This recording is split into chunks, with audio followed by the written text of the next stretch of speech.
No one hates Trump more than the lawyers trying to get rid of his D.C. gag order. Yesterday, Donald Trump managed to get himself sanctioned in New York for violating a gag order.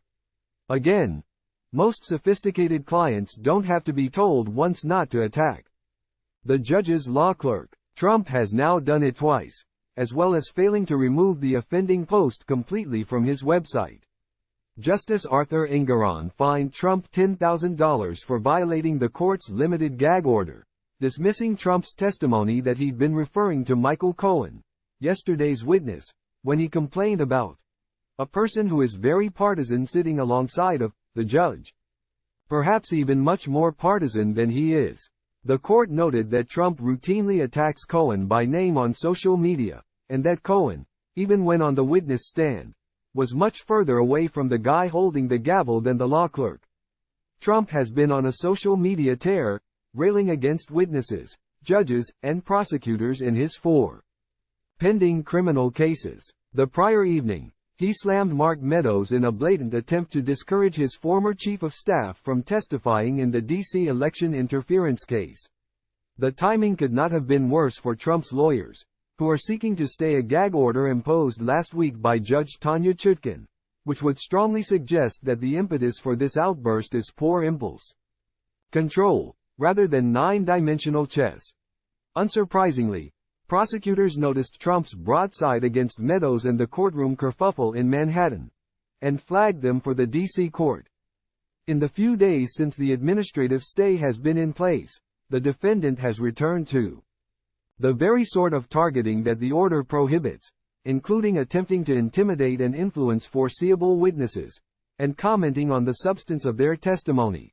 They wrote, pointing to the Meadows post and noting that, while the order was in place, Trump lobbed all manner of attacks at the DOJ and Joe Biden, while managing to refrain from attacking witnesses.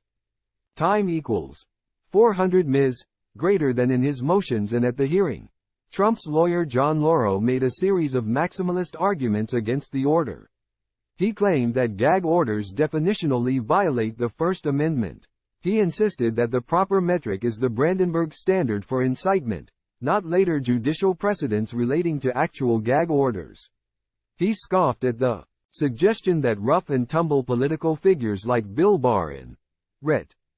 General Mark Milley might be intimidated, noting that they probably had private security or the U.S. Marshals to protect them anyway. He acceded that he wouldn't advise a defendant to attack the prosecutor's wife on social media, but insisted that it would be protected speech to do so. And he assured Judge Chutkan that there was no need for an order, as she could simply explain her expectations, and he would dutifully convey them to his client. And then Trump set all that on fire yesterday. After the former president's behavior this week, it seems highly unlikely that Judge Chutkan will extend the stay of the gag order. But just in case the court needed to be reminded of the stakes, the special counsel spelled them out.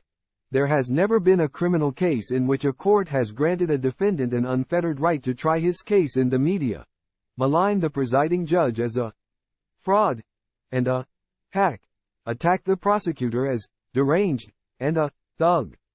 And, after promising witnesses and others, if you go after me, I'm coming after you, target specific witnesses with attacks on their character and credibility, even suggesting that one witness's actions warrant the punishment of death.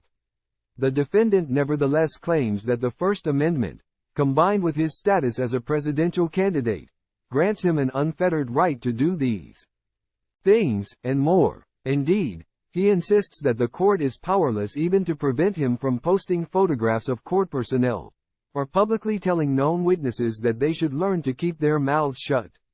The most the court can do, he maintains, is either wait for harassment or violence to occur and then take remedial steps, such as ordering the removal of a particular post or, better yet from the defendant's perspective, delaying the trial date, or ask defense counsel to convey the court's instructions and admonitions to the defendant, with the expectation that the defendant will choose to abide by the court's instructions in that regard. The First Amendment does not require such an ineffectual approach to protecting the integrity and fairness of the trial.